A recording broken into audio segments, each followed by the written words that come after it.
प्रभु यीशु मसीह का अति पवित्र नाम में महिमा हो। प्रभू येशू ख्रिस्ताच्या अति पवित्र नावाचा गौरव असो। सिर्फ एक ही व्यक्ति है जिसका नाम इतना पवित्र है, इतना योग्य है, आणि एकच व्यक्ती आहे की ज्याचं नाव एवढं पवित्र आहे और वही और हमें इतना भाग्य मिला है कि उस पवित्र नाम को पुकारे। आणि आपल्याला एवढं मोठं सौभाग्य मिळालंय की त्या पवित्र नावाला आपण आवाज द्यावा। सारा सृष्टि, सारा जीवी, बाकी सारा स्वर्ग जीवी हो या भूमि के जीवी हो या भूमि के अधोलोक के जीवी हो, वो लोग सब लोग परमेश्वर का नाम पे वो लोग डरते हैं, कांपते हैं।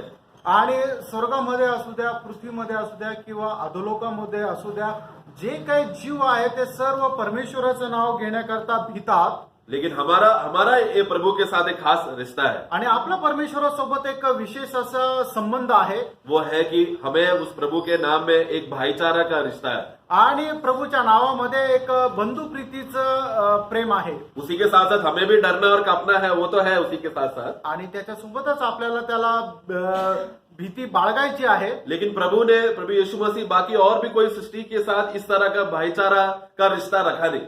आणि प्रभू येशू ख्रिस्ताने इतर जीवांसोबत अशा प्रकारचे बंधु प्रीतीचे संबंध ठेवले नाही। हम यशायाह का पुस्तक अध्याय 6 में हम वहां पर एक छोटा सा छाया को हम देखते हैं, जहां पर स्वर्गदूत लोग वहां पर पवित्र पवित्र पवित्र परमेश्वर करके आराधना कर रहे हैं। आणि यशया संदेष्टाचं पुस्तक त्याच्या 6 अध्यायामध्ये आपण पाहतो की स्वर्गदूत परमेश्वराची आराधना पवित्र पवित्र पवित्र म्हणून करतात। तो इसके लिए अभी क्या प्रभु क्या बोल रहे हैं? ठीक है, आ जाओ, आज से तुम मेरे भाई हो, तुम लोग मेरे सगा हो बोलकर ऐसा जीवन रिश्ता उनके साथ जोड़ा है क्या? आणि मग परमेश्वराने की या तुम्ही माझे बंधू आहात म्हणून त्यांना बोलवलं, अशा प्रकारचे संबंध त्यांच्यासोबत ठेवले का?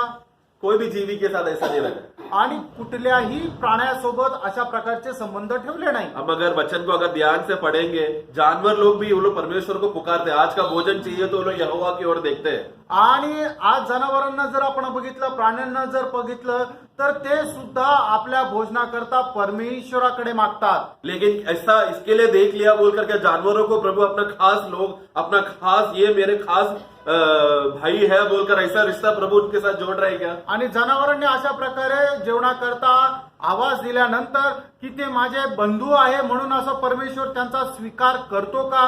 नहीं। नहीं। हम देखते हैं सिर्फ मनुष्य ही एक ऐसा खास जाति है जहां पर प्रभु ने अपने लिए एक अपना खुद का एक जाति बनाकर खुद का प्रजा बन चुका है। आणि मनुष्यच असे एक जात आहे की ज्यांना परमेश्वराने आपले म्हणून स्वीकारलेलं आहे। हमने तीतोस में वो वाक्य पढ़ा, आणि तिथला जे पत्र आहे त्याच्यामध्ये आपण ते पाहिलं। लेकिन हम उसी के समान हम लोग पहला पत्रोस 2:9 में हमको ये वाक्य अच्छी तरह से मालूम है। वो वाक्य को जरा एक बार हम पढ़ लेंगे। पहिले पेत्र त्याचा 2रा अध्याय त्याचं 9 वचन। पर तुम एक चुना हुआ वंश हाँ और राजपदधारी, हाँ याजकों का समाज और पवित्र लोग, हाँ और परमेश्वर की नीच प्रजा। हाँ बस वो हाँ नीच प्रजा, उसके आगे इसलिए कि जिसने तुम्हें अंधकार में से हाँ अपनी अद्भुत ज्योति में बुलाया है, हाँ। उसके गुण प्रकट करो। एक बार मराठी में भी पढ़ेंगे वो वाक्य। पण तुम्ही तर निवडलेला वंश, हा. राजकीय याजक, पवित्र राष्ट्र, देवाचे स्वतःचे लोक। हाँ देवा, मराठी में थोड़ा क्लियर, थोड़ा और अच्छा क्लियरली दिया। देवाचे स्वतःचे लोग, मतलब प्रभु के एक खुद के लोग आणि देवाचे खास लोक।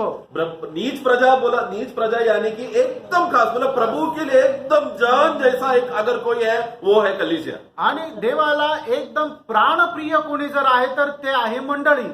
इसके लिए मैंने भजन संगीता 144 का वो वाक्य में पढ़ा है। उसमें मैं पूछा क्या आप लोगों को वो धन्य है, वो आनंद है क्या कि उस बात में कि हम प्रभु के प्रजा है, धन्य है वे लोग जिनका परमेश्वर यहोवा है करके, वो खुशी है कि आज हमको।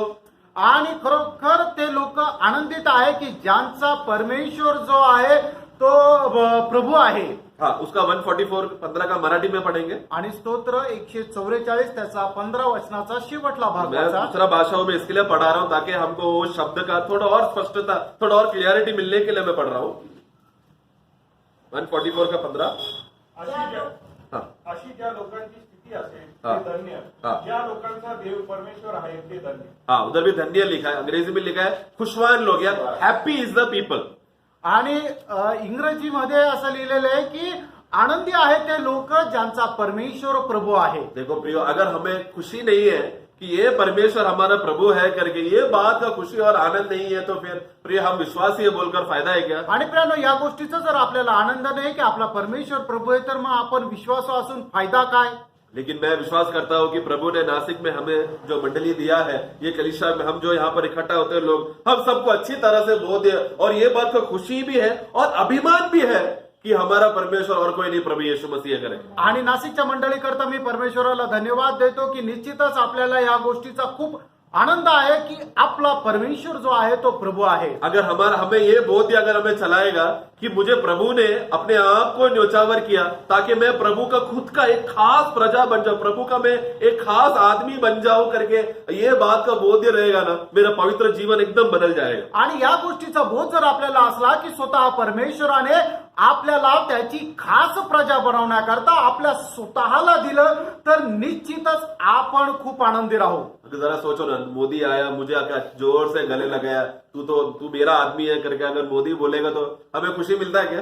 आणि विचार करा ना की पंतप्रधान मोदी आले आणि त्यांनी आपल्याला गळा भेट घेतली आणि असं जर म्हटलं की तू माझा खास एक व्यक्ती आहे, त्यावेळेला आपल्याला आनंद होईल का नाही? हम लोगों को थोड़ा हमारा चाल चलन में थोड़ा बदलावट आएगा, क्योंकि मोदी ने बोला कि मैं उसका आदमी हूं बोला, तो चाल चलन में जल्दी बदल जाएगा थोड़ा. आणि मग त्यावेळेला आपल्या वागण्यात बोलण्यात थोडासा बदल होऊन जाईल. ये है संसार का दशा. आणि ही आहे जगाची अवस्था. जरा सोचो, संसार को निर्माण करने वाला, मोदी को बनाने वाला वो महान परमेश्वर बोल रहे हैं कि तुम मेरे हो, तुम मेरे खास लोग हो, तू मेरा राइट हैंड है करके अगर प्रभु बोला, वो बात मुझे मिल गया, समझ में आया, तो खुशी होगा कि नहीं? आणि संबंध जगानाला बनवणार जो परमेश्वर आहे तो स्वतः परमेश्वर जर असं म्हटला की तू माझा खास मनुष्य आहे, तर मग आपल्याला आनंद होणार का नाही? ये परमेश्वर का ये दिव्य पद्धति है, दिव्य प्लान था कि हम प्रभु का खास लोग बन जाए. आणि परमेश्वराची ईश्वरीय योजना होती की आपण त्याचे खास लोक व्हावं. ये बात का वो बोध अगर हमको मालूम पड़ गया प्रियो, हमारा अवस्था क्या रहेगा? आणि या गोष्टीचं रहस्य ज्या वेळेला आपल्याला समजेल त्यावेळेला आपली अवस्था कशी राहणार? आज हमें लगता है कोरोना आ गया, ये हो गया, वो बोल गया, एक डर का जीवन जी रहे प्रियो, लेकिन प्रभु ने जब हमें एहसास होगा कि मैं प्रभु का खास आदमी हूं बोला, तो ये छोटे छोटे बातें हमें दबा के नहीं रखेगा. आणि कोरोनामुळे आपण भीतीने जीवन जगत आहोत, पण ज्या वेळेला या गोष्टीचं रहस्य आपल्याला समजेल त्यावेळेला या छोट्या छोट्या गोष्टीची भीती आपल्यामधून निघून जाईल. ये क्यों छोटी छोटी बातें हैं? आणि या छोट्या छोट्या गोष्टी का आहे? क्योंकि ये छोटी छोटी डर जो है ये हमारे मृत्यु तक ही हमारे साथ रहे. आणि या छोट्या छोट्या गोष्टी आपल्या मरणापर्यंतच आपल्या सोबत राहतील. लेकिन ये मैं परमेश्वर का खास जानू करके ये बोध मेरा मृत्यू तक सीमा नहीं है, आने वाले अगले युग में भी ये बातें जिंदा तभी भी रहेगा. आणि मी परमेश्वराची खास प्रजा आहे, ही गोष्ट जी आहे ती फक्त या जीवनाकरता नाही तर त्या सार्वकालिक जीवनामध्येही तशीच राहणार आहे. और आने वाले युग का खासियत क्या है? आणि येणाऱ्या त्या युगाचं वैशिष्ट्य काय आहे? प्रभु अपने ये खास लोगों को, एक खास प्रजा को सबके सामने प्रभु दिखाएगा. आणि प्रभू आपल्या ज्या खास ज्या प्रजेला सर्वांसमोर दाखवेल. वहां पर एफएससी का पुस्तक 2 अध्याय 6 और 7 में इफिस्कराचं पत्र त्याचा 2 अध्याय 6 आणि 7 वचन. हम ये वाक्य बहुत बार हम पढ़ते हैं, हमको अच्छी तरह से पहचान है, बस आपको याद करने के लिए, ताजगी देने के लिए मैं पढ़ा रहा हूँ. और मसीह यीशु में उसके साथ उठाया हाँ। और स्वर्गीय स्थानों में उसके साथ बैठाया, हाँ। कि वह अपनी उस कृपा से जो मसीह यीशु में हम पर प्रकट है, हाँ। आने वाले समय में अपने अनुग्रह का असीम धन दिखाए. मराठी में पढ़ लो. आणि ख्रिस्त येशूच्या पायी त्याच्याच बरोबर उठवलेले व त्याच्याबरोबर स्वर्गात बसवले, यासाठी की ख्रिस्त येशूच्या पायी त्याच्या तुमच्या आमच्यावरील मुक्तीच्या द्वारे येणाऱ्या युगात त्याने आपल्या कृपेची अपार समृद्धी दाखवली. येणारे युगानी युगात, वो एक युग में वो बात सीमा नहीं है, बल्कि आने वाले जितना भी युग है, युगानी, क्योंकि बाइबल अभी प्रकाशित का पुस्तक में हम पढ़ते समय में रेवलेशन में नवा यरूशलेम जो युग है वहां पर खत्म हो गया, उसके बाद क्या है हमको नहीं मालूम. आणि बायबलमध्ये नवीन यरूशलेम मध्ये जे सांगितलं त्यावेळेला ते एक नवीन युग सांगितलं, पण त्याच्यानंतर काय आपल्याला ठाऊक नाही. अब वो नया यरूशलेम का युग कितना साल रहेगा, करोड़ों साल रहेगा, क्या 100 साल रहेगा, 1000 साल रहेगा, वो भी हमको नहीं मालूम. आणि नवीन यरूशलेमचं जे युग आहे ते किती वर्ष राहील आपल्याला माहित नाही. लेकिन इतना मालूम है, वचन कहता है कि युगानी युग है और पड़ा है बाकी. आणि देवाचं वचन सांगतं ते युगानुयुग राहील. और ये युगानी युग में प्रभु क्या, हम प्रभु के असीम धन है, ये बात बताने के लिए प्रभु ने हमको अभी अभी से ही स्वर्गीय स्थानों में बिठा के रखा है। आणि देवाची आपण खास प्रजा आहोत म्हणून प्रभूने आपल्याला त्या स्वर्गीय स्थानामध्ये बसवलंय. इसके लिए हमें परमेश्वर ये सब बातें किस आधारित है कि परमेश्वर किस रीति से कार्य करता है, वो बात हमें समझना चाहिए. आणि परमेश्वर आपल्या जीवनामध्ये कशा प्रकारचं कार्य करतो त्या गोष्टीवर हे आधारित आहे. हाँ, हमें अभी उदाहरण के रूप में, आणि एक उदाहरण अगर द्यायचं हमारा झालं घर में एक स्ट्रिक्ट पिता है तो, आणि आपल्या घरामध्ये एक कडक असे वडील आहेत या फिर एकदम एक नॉर्मल पिता, स्ट्रिक्ट जो स्ट्रिक्ट नहीं है ऐसा साधारण पिता है तो, आणि जे एकदम कडक नाहीये ते साधारण असे वडील आहेत. इस तरह का भी पिता, वो पिता का अगर स्वभाव को अगर हम अच्छी तरह से जान लेंगे, उसके हिसाब से हम चाल चलन करेंगे ना, हम पिता को खुश कर सकते हैं. आणि मग वडिलांचा स्वभाव काय आहे हे आपण जाणून घेऊन त्याच्या अनुसार जर आपण वागलो तर आपण त्या पित्याला खुश करू शकतो. अगर मेरा पिताजी स्ट्रिक्ट है तो आणि माझे वडील जर एकदम स्ट्रिक्ट मैं आहेत उनके सामने वही अनुशासन का वो जीवन, वो डिसिप्लिन जीवन अगर मैं उनके सामने दिखाऊंगा तो मेरा पिता बहुत खुश है. आणि त्यांच्या त्या नियमाच्या अनुसार ज्या वेळेला मी जीवन जगेल त्यावेळेला माझं जीवन बघून ते आनंदी राहतील. कुछ पिता घर में मैंने देखा है ना, वो बच्चों के साथ दोस्त जैसा रहता है. आणि काही मुलं जे आहेत ते काही वडील जे आहेत ते आपल्या मुलांसोबत मित्राप्रमाणे राहतात. अच्छी बात है. चांगलं आहे. तो वो दोस्ती बड़ा बड़ा होने के बाद क्या होता है, आणि ती मैत्री मोठं झाल्यानंतर काय होते, मतलब वो बच्चा बड़ा बड़ा होएगा तो वो थोड़ा ऐसा बातें करता है जो घर के लिए शोभा नहीं रहता. आणि मुलगा मोठा झाल्यानंतर तो अशा काही गोष्टी करतो जे घरामध्ये चांगलं नाही वाटत. लेकिन उसको मालूम है मेरा पिताजी मेरा अच्छा दोस्त है, उनके सामने मैं अच्छा दोस्ती का जैसा स्वभाव निभाऊंगा तो पापा खुश रहेंगे मेरे साथ. आणि त्याला हे माहिती आहे की माझे वडील माझे मित्र आहे आणि मी त्यांच्या सोबत असं वागलं तर ते माझ्या सोबत ते खूप मैत्रीने राहतील. ये आप लोग का अनुभव से आप लोग को मालूम रहेगा. तुमच्या अनुभवाने तुम्हाला हे माहित असेल. उसी तरह त्याचप्रमाणे ये महान सृष्टिकर्ता परमेश्वर को अगर हम लोग प्रभु को सही पिता परमेश्वर को अगर हमने पहचान नहीं पाएगा या समझ नहीं पाएंगे, उनका स्वभाव को अगर हम पहचान नहीं पाएंगे तो हमको उनको तृप्त करके जीवन जीने के लिए हमको नहीं हो पाएगा. आणि महान परमेश्वराचा स्वभाव जर आपण ओळखू शकलो नाही तर मग त्यांना समाधानी करत आपण जीवन जगू शकणार नाही. तो ये बात समझने के लिए प्रभु ने क्या किया, छाया के रूप में हमको माता पिता दिया. आणि ही गोष्ट समजण्याकरता छायाच्या रूपाने आपल्याला आई वडील दिले. देखो, क्योंकि अगर छाया में, क्योंकि माता पिता कौन है, परमेश्वर का प्रेम का एक छाया है. आणि आई वडील कोण आहे ते परमेश्वराच्या प्रेमाची एक छाया आहे. घर में उसी तरह पत्नियों के लिए प्रभु यीशु मसीह का प्रेम जानना है तो पत्नियों के लिए छाया कौन है, उनका पति. आणि जर प्रभू येशू ख्रिस्ताचं प्रेम जाणायचंय तर स्त्रियांकरता त्यांच्यासाठी तो प्रभू येशू ख्रिस्त कोण आहे तर त्यांचा नवरा. तो उसके लिए वो ये वाक्य हम हमेशा शादी विवाहों में हम ज्यादा हम पढ़ते हैं. एफिसियों का पुस्तक 5वां अध्याय में इफिसकाराचं पत्र त्याचा 5वा अध्याय उसका 24 और 25 जस्ट पढ़ेंगे, जस्ट समझने के लिए. 24 आणि 25 वचन. पर जैसे कलीसिया मसीह के अधीन है, हाँ. वैसी पत्नियां भी हर बात में अपने अपने पति के अधीन रहे. हाँ.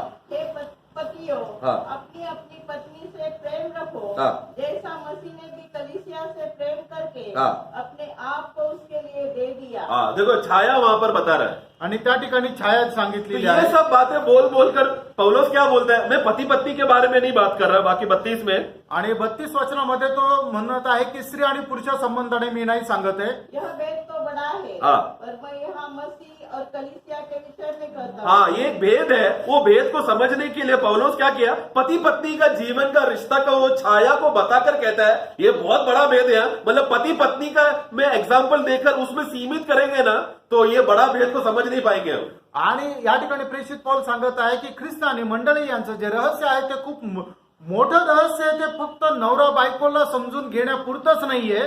हम लोग परमेश्वर को कभी एक बात पर कभी सीमा नहीं रखना, क्योंकि परमेश्वर बहुत बड़ा महान परमेश्वर है. आणि परमेश्वर हा खूप महान परमेश्वर आहे. त्याला कुठल्या प्रकारची सीमा नाहीये. परमेश्वर का कोई कुछ स्वभाव, कुछ गुण अगर समझना है तो इधर उधर की बातें देखकर हम समझ सकते हैं. आणि देवाच्या जर काही गुण किंवा काही स्वभाव जर समजायचे आहे तर काही छोट्या छोट्या गोष्टीद्वारे त्या आपण समजू हम शकतो. लोग रोमियो का पुस्तक में भी हम क्या पढ़ते हैं, परमेश्वर है करके इसका सबूत सृष्टि में देखकर हमको मालूम पड़ता है. आणि परमेश्वर आहे हे आपल्याला जगाकडे बघून समजतं. हाँ, तो इस तरह एक एक प्रभु ने इस दुनिया में एक एक बातों को छाया रखा है ताकि हम समझ सके परमेश्वर को. आणि देवाने जगामध्ये एक एक गोष्टी असे ठेवलेल्या आहे की त्यांच्या छाया रूपाने आपल्याला समजू शकतं की परमेश्वर आहे. लेकिन परमेश्वर वो ये सब बातों का छाया रखकर सीमित रखकर बस उतने में तुम लोग खुश रहो, ये बात परमेश्वर नहीं चाहता. आणि या छाया बघून त्याच्यामध्येच तुम्ही समाधानी राहा असं देवाची इच्छा नाही. इसलिए परमेश्वर क्या किया, अभी परमेश्वर को हमको खास जन बनना है. अभी आणि आपल्याला देवाची खास प्रजा व्हायचं आहे. तो वो परमेश्वर एक अच्छा सृष्टि करता है, बहुत प्रेम करता है. ये सब बात जानने से क्या होगा, परमेश्वर का प्रेम का गहराई की बातों को हम कभी नहीं जान पाएंगे. आणि परमेश्वर जो आहे तो सृष्टिकर्ता ही गोष्ट जाणल्यानंतर परमेश्वराच्या प्रेमाची गहनता आपण समजू शकणार नाही. इसलिए परमेश्वर कौन है ये बात जानने के लिए उनका पूर्ण संपूर्णता देहधारी होकर बनकर आया, वो है प्रभु यीशु मसीह. आणि परमेश्वर कोण हे समजण्याकरता स्वतः परमेश्वर मनुष्य रूप धारण करून आला, तो आहे प्रभू येशू ख्रिस्त. इसलिए परमेश्वर का पूर्णता क्या है, कौन है, कैसा है, जानना है तो किसकी ओर देखना है, प्रभु यीशु मसीह की ओर देखना है. आणि परमेश्वराची पूर्णता जर आपल्याला जाणायची आहे तर मग आपल्याला प्रभू येशू ख्रिस्ताकडे पाहायचंय. तो तभी हमें समझ में आएगा परमेश्वर कौन है. आणि मग त्याच वेळेला आपल्याला समजेल की परमेश्वर कोण आहे. उसमें से सबसे बड़ा खुशी और आनंद और प्रकटीकरण का बात यह है कि आणि त्याच्यामध्ये सगळ्यात मोठ्या आनंदाची आणि प्रकाशनाची गोष्ट ही आहे, वो जब यीशु मसीह को देखेगा तो हमें समझ में आएगा. आणि ते प्रभू येशू ख्रिस्ताला बघितल्यानंतर आपल्याला समजेल. वो क्या है कि यीशु ने कभी भी अपने जीवन में क्रूस का उस समय को छोड़कर परमेश्वर को परमेश्वर करके नहीं पुकारा. आणि प्रभू येशू ख्रिस्ताने त्या वधस्तंभावर ज्या वेळेला टांगला होता त्याच्या व्यतिरिक्त कधीही परमेश्वराला परमेश्वर म्हणून नाही बोलवलं. क्रूस का वो बात अगर लेंगे तो वो क्रूस का बात वो प्रभु खुद के लिए नहीं सह रहा था, वो हमारे लिए सह रहा था. आणि वधस्तंभावर तो स्वतः करता सहन नव्हता करत, तर आपल्या करता करत होता. तो यीशु मसीह का 33.5 साल का जीवन में उन्होंने कभी भी परमेश्वर को परमेश्वर करके नहीं पुकारा, बल्कि पिता बोलकर उनको बुलाया. आणि प्रभू येशू ख्रिस्ताने 33.5 वर्षामध्ये परमेश्वराला परमेश्वर म्हणून नाही तर पिता म्हणून बोलवलं. तो जरा सोचो, हम परमेश्वर का खुद का जन अगर बनना है तो आणि आपल्याला देवाचे खास प्रजा व्हायचे आहे. हमें समझना है कि उसमें एक बहुत बड़ा भेद छुपा है. उस भेद में अगर प्रवेश करना है तो प्रभु यीशु मसीह ने जिस रिश्ता पिता परमेश्वर के साथ रखा, वो रिश्ता, वही आत्मा जो यीशु मसीह में है वो हमारे अंदर भी है. आणि मग ते रहस्य जर आपल्याला समजायचं तर प्रभू येशू ख्रिस्ताने पिता परमेश्वरासोबत जशा प्रकारचे संबंध होते तशा प्रकारच्या संबंधामध्ये राहून आपल्याला चालायचंय. कारण प्रभू येशू ख्रिस्तामध्ये जो आत्मा होता तोच आत्मा आपल्यामध्ये सुद्धा आहे. इसके लिए हमें छुटकारा करके जो शब्द है उसका मूल्यता भी हमें समझना चाहिए. आणि म्हणूनच मुक्ती या शब्दाचा अर्थही आपल्याला समजून घ्यायचा आहे. वो वाक्य फिर से तीतोस का पुस्तक 2 अध्याय उसका 14 का सिर्फ शुरुआत आरंभ हम एक और बार पढ़ेंगे. आणि तिताला पत्र त्याचा 2 अध्याय 14 वचनाच्या सुरुवातीचा भाग वाचूया. उसने अपने आप को हाँ. हमारे लिए दे दिया हाँ. कि हमें हर प्रकार के अधर्म से छुड़ा ले हाँ. और शुद्ध करके अपने लिए एक ऐसी जाति बना ले. हाँ, तो वहां पर छुटकारा, हमें छुटकारा दिया है करके एक वाक्य आता है. आणि त्या ठिकाणी त्याने आपल्याला मुक्ती दिली असं म्हटलेलं आहे. क्योंकि उसने हमें क्या किया, हमें छुटकारा दिया ताकि सब अधर्म बातों से हम बच सके और अपने लिए प्रभु के लिए एक शुद्ध जाति बन सके. आणि त्याने आपल्याला मुक्ती दिली की जेणेकरून प्रत्येक प्रकारच्या अधर्मापासून आपण मुक्त व्हावं आणि परमेश्वराची खास प्रजा व्हावं. ये बात बहुत गहरी बात है आणि खूप गहन गोष्ट आहे. यही बात मैं प्रभु की उपस्थिति में गया मंडे या ट्यूसडे, ऐसे ही मेरे सामने से मोबाइल में देख रहा था, उसमें सामने से भजन संगीता 144 का 15 वाक्य मेरे नजर के सामने पड़ा. आणि मी ज्या वेळेला असंच मोबाईल पाहत होतो त्यावेळेला स्तोत्र 144 त्याचं 15 वचन जे आहे माझ्या समोर आलं. वो वाक्य कितने बार मैंने पढ़ा रहेगा, लेकिन उस दिन वो वाक्य तीर जैसा मेरे हृदय के अंदर घुस गया. आणि ते वचन कितीतरी वेळा मी वाचलं असेल, पण ते वचन त्या दिवशी तीराप्रमाणे माझ्या हृदयाला छेदलं. ये आप लोगों का ऐसा अनुभव होता है क्या? आणि प्रियानो, अशा प्रकारचा अनुभव तुमच्या जीवनात हम येतो लोग का? एक ही वाक्य बहुत बार पढ़ा रहेगा, लेकिन एक दिन ये वाक्य फिर से पढ़ रहा है तो खास स्पर्श हमें लगता है वो वाक्य का. आणि एखादं वचन आपण पुष्कळ वेळा वाचलं असेल, पण एक दिवस असा येतो की ते वचन एकदम आपलं हृदय छेदून जातं. क्योंकि उस दिन प्रभु उस वाक्य से कुछ खास बात करना चाहता है. कारण त्या दिवशी त्या वचनाच्या द्वारे प्रभु आपल्याशी विशेष काही बोलू मैं इच्छितो. वो एक वाक्य ये पूरा 6 दिन उसमें मैं डूब गया. आणि ह्या एका वचनामध्ये मी 6 दिवस डुबलो. उस वाक्य मेरे मन में रहने की वजह से मुझे दूसरे वाक्यों पर मुझे मन नहीं लग रहा. आणि ते वचन माझ्या हृदयामध्ये असल्या कारणाने दुसऱ्या वचनाकडे माझं मन लागलं नाही. मतलब क्या है? वो अनुभव आप लोग को हुआ है क्या? आणि तो अनुभव तुम्हाला झाला आहे का? एक वाक्य पर गहराई में डूब गए, उसी में डूब कर तैर रहे, उसका आनंद में है. आणि एकाच वचनामध्ये खूप गहनतेमध्ये डुबले आणि ते आनंदामध्ये आहे. हमें हमारा ध्यान हमेशा उस बात पर रहना चाहिए जिस बात पर प्रभु हमसे बात करना चाहता है. आणि आपलं लक्ष त्याच गोष्टीकडे लागलं पाहिजे ज्या गोष्टीच्या द्वारे प्रभु आपल्याशी बोलत आहे. आप लोगों को प्रभु का दास हमेशा आप लोगों को पूछता है 7 दिन आपने बाइबल पढ़े रहेंगे, आणि प्रभूचा दास नेहमी तुम्हाला विचारतो 7 दिवस तुम्ही बायबल वाचला असेल लेकिन उसमें से कौन सा वाक्य स्पर्श किया वो वाक्य बोलो. आणि त्यापैकी कुठल्या वचनाद्वारे तुम्हाला स्पर्श झाला ते वचन बोला. प्रिय, एक वाक्य पूरा महीना चला सकता है, पूरा साल चला सकता है. आणि एक वचन जे आहे ते संपूर्ण महिना संपूर्ण वर्ष तुम्हाला चालू उस शकतो. मुकाम पर हमें पहुंचना चाहिए. आणि तशा प्रकारच्या त्या प्लॅटफॉर्मवर आपण जायला पाहिजे. हमें मार्टिन लूथर करके प्रभु का दास, उनका वो रोमियो का पुस्तक का एक वाक्य कि हम लोग प्रभु की उपस्थिति में धर्मी ठहराए जा चुके हैं, वो एक वाक्य उनका जीवन को उल्टा उलट पुलट कर दिया. आणि मार्टिन लुथरचं रोमकराच्या पत्रामध्ये असणारं जे वाक्य आहे की परमेश्वराच्या दृष्टीमध्ये आपण नीतिमान गणले गेलो आहोत, हे वाक्य त्यांचं जीवन जे आहे ते पूर्ण बदलून जरा टाकलं. सोचो, मार्टिन लूथर बोला तो वो पादरी है कलीसिया उधर कैथलिक चर्च का, आणि मार्टिन लुथर जो आहे तो कॅथलिक चर्चचा फादरी आहे वो बहुत बार बाइबल पढ़ चुका है. आणि पुष्कळ वेळा बायबल त्यांनी वाचलंय. रोमियो का पुस्तक कितने बार पढ़ा होगा. रोमकाराचं पत्र कितीतरी वेळा वाचलं लेकिन असेल. उस दिन खास आत्मा के स्पर्श से उसको मालूम पड़ा कि उस जमाने में अवस्था क्या है. उद्धार पाना है तो कैथलिक चर्च से पर्ची खरीदना पड़ेगा. आणि त्या दिवसाची अवस्था काय की एखाद्या व्यक्तीला तारण प्राप्त करायचं तर कॅथलिक चर्च मधून एक चिठ्ठी विकत घ्यावा लागायची. जो एक चिट्ठी अगर खरीद ले, या पर्ची अगर किसी ने खरीद लिया, वो जाके खून करेगा तो भी चलेगा, स्वर्ग में जाएगा. आणि मग ज्याने कोणी ती चिठ्ठी विकत घेतली त्याने जर खून जरी केला तरी तो स्वर्गात जाईल. वो कैसा लुटेरा जीवन जीना चलेगा. बस वो क्या बोलेगा, उसको जब अधिकारी लोग उसको पकड़ेगा, पुलिस अगर पकड़ेगा तो वो हंस हंस के जेल में जाता है और पॉकेट से अपना पर्ची निकाल कर बोलेगा मेरे पास ये पर्ची है, अब मैं नरक में नहीं जाऊंगा बोलकर वो बात का खुशी से वो सब गलत काम करता है. आणि पोलिसांनी जरी पकडलं तरी सुद्धा तो आपल्या खिशातून ती चिठ्ठी काढेल आणि तो म्हटलं की मी मेलो तरी चालेल कारण मी स्वर्गामध्ये जाणार आहे, आणि म्हणून तो सगळ्या प्रकारचे पाप आपल्या जीवनामध्ये करत राहील. देखो कितना बड़ा भ्रम में वो लोग जी रहे हैं. आणि बघा केवढ्या मोठ्या भ्रमामध्ये ते जीवन जगत ऐसा आहे. ऐसा जमाना जहां पर कैथलिक चर्च का पादरी जो बोलेगा वो कानून है. आणि अशा प्रकारची एक पद्धत होती की कॅथलिक चर्चचा जो पादरी आहे तो जे काय बोलेल तोच नियम आहे. उस दिनों में अंग्रेजी बाइबल नहीं है.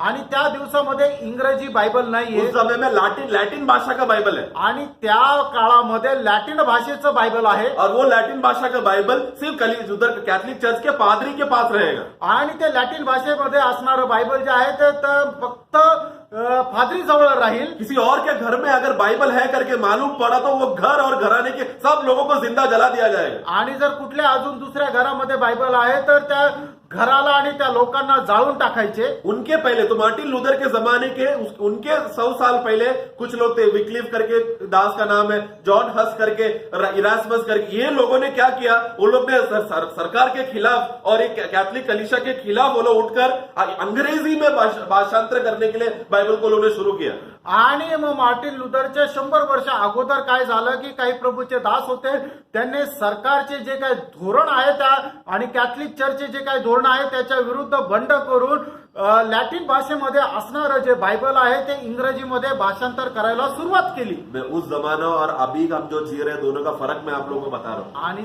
तो काळ आणि हा जो काळ आपण जगत आहोत त्याच्यामधला फरक मी सांगत आहे. वो जमाने का 1% कष्ट भी अभी नहीं है. आणि मैं त्या बताना चाहता हूँ काळामध्ये असणाऱ्यापैकी 1% सुद्धा कष्ट आपल्याला नाहीये. कुछ भी नहीं है वो जमाने के सामने अगर अभी देखा जाए तो 500 साल पहले की बात कर रहा हूँ मैं.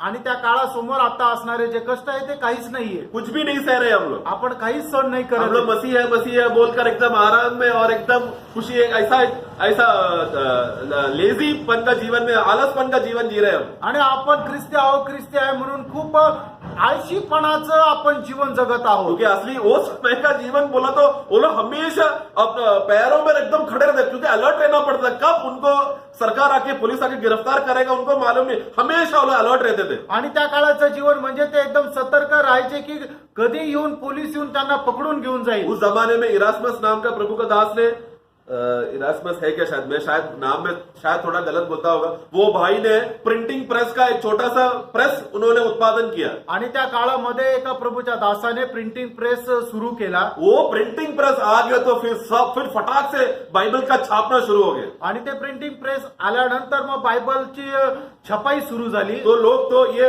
जॉन मैक्लिफ का चेले लोग, जॉन हस का चेले लोग, ये लोग सब लोग कैसा भी करके ये प्रिंटिंग प्रेस को पाने का कोशिश करते थे ताकि फटाक से उन लोग का अंग्रेजी बाइबल छाप कर दुनिया भर बांट सके. आणि मग जॉन हकलस आणि जॉन विक्लिस यांचे जे शिष्य लोक होते ते काय झाले की या प्रिंटिंग प्रेसकडे ते धावा करायला लागले की जेणेकरून इंग्रजीमध्ये जे बायबल आहे ते प्रिंटिंग होऊन सर्व जगाला मिळावं. ये लोग सब लोगों को जिंदा जलाया हुए लोग हैं ये लोग. आणि या सर्व लोकांना जिवंत इनका एक ही जाळलं गुना है, उन लोगों ने बाइबल अंग्रेजी में पर्ची किया, ट्रांसलेट किया. आणि त्यांचा एकच गुण आहे की त्यांनी लॅटिन भाषेचं जे बायबल आहे ते इंग्रजीमध्ये भाषांतर और ये केलं. लोग साधारण लोग नहीं है, आणि हे साधारण लोक ये नाहीये. लोग कैथलिक चर्च के पादरी लोग हैं. आणि कॅथलिक चर्च हे पादरी लोक ये आहेत. लोग उतना बड़ा अधिकार होकर उन लोग ने वो सरकार क्या बोलता है या ये जो नामदारी कलीसिया क्या बोलता है उनके बात पर नहीं गया, बल्कि वचन क्या कहता है उस सच्चाई पर वो लोग खड़े रहे. आणि मग त्यावेळेचं सरकार काय सांगतं, कॅथलिक मंडळी काय सांगतं, या गोष्टीकडला न जुमानता देवाचं वचन काय सांगतं त्याच्या आधारे त्यांनी जगले. तो जॉन हस ने थोड़ा पुस्तक को भी उन्होंने लिखा, पुस्तकें भी लिखे थे उन्होंने. आणि जॉस यांनी काही पुस्तकं पण लिहिली होती. वो जब जॉन हस को पकड़ा गया तो कैथलिक चर्च के अधिकारी लोगों ने जितना भी पुस्तकें बाइबल था वो सब वो लोग ने जलाया. सिर्फ एक दो पर्ची बच गया था, उनके चेले लोग ने संभाल के रखा, छुपा के रखा. आणि जॉन हसला ज्या वेळेला पकडण्यात आलं होतं त्यावेळेला त्याने लिहिलेली जी काय पुस्तकं आहे आणि जी बायबल आहे जी भाषांतर केलेली होती ती सगळी जाळून टाकली. फक्त एक दोन चिठ्ठ्या ज्या आहेत त्या त्याच्या शिष्य लोकांनी सांभाळून ठेवल्या वो होत्या. एक पर्ची पता नहीं 100 साल के बाद कैसा तो इसके पास मार्टिन लूथर के पास आ गए, हाथ में आ गए. आणि ती एक चिठ्ठी जी आहे ती कसं माहिती नाही मार्टिन लुथरच्या हातामध्ये आली. प्रभु का कार्य है. आणि देवाचं कार्य आहे. वो पर्ची पढ़ने के बाद फिर वो रोमो का पुस्तक पढ़ा, उसके जीवन में बदलावट आया. आणि मग ती चिठ्ठी वाचल्यानंतर त्याने मग ते रोमकाराचं पत्र वाचलं आणि त्याचं जीवन बदललं. उनका जीव तभी उन्होंने फिर इतिहास पढ़ने लगा. क्यों ये आदमी रोमन कैथलिक का पादरी है, इसने ऐसा, उसके बारे में वो पढ़ने लिखने लगा, वो सीखने लगा, वो अध्ययन करने लगा. फिर उसको मालूम पड़ा ये बात पर विश्वास किया, इसलिए उसको जला दिया. आणि मग तो त्या जॉन हन्सचा इतिहास वाचू लागला की याने अशा प्रकारे का लिहिलं. हा तर कॅथलिक मंडळीचा पादरी होता आणि मग त्याला समजलं की त्याने या गोष्टीवर विश्वास केला म्हणूनच त्याला जिवंत जाळण्यात आलं. आप बस 500 साल पुराना, 500 साल पहले का इतिहास, मसीह लोगों का इतिहास पढ़ेंगे ना, आप आंसू बहाएंगे आप. आणि 500 वर्षापूर्वीचा ख्रिस्ती लोकांचा इतिहास जर तुम्ही वाचाल तर निश्चितच तुमच्या डोळ्यातून अश्रू येतील. 1500 साल पहले और 500 साल, ये इतना साल का इतिहास पढ़ लेंगे ना प्रियो, आपको ज्यादा समय खड़ा रहने नहीं होगा. क्योंकि मेरे प्रिय पूर्वज लोग इतना कष्ट वेदना सहकर आज मेरे भाषा में मेरे को बाइबल दिया करके मालूम पड़ेगा ना प्रियो, आपका अवस्था देखो क्या होगा. आणि इसवी सन 500 ते इसवी सन 1500 या काळामध्ये असणारा ख्रिस्ती लोकांचा इतिहास जर तुम्ही वाचाल तर त्यावेळेला तुम्हाला समजेल की आपल्याला आपल्याच भाषेमध्ये बायबल मिळवून देण्याकरता त्या लोकांनी कितीतरी कष्ट सहन केले.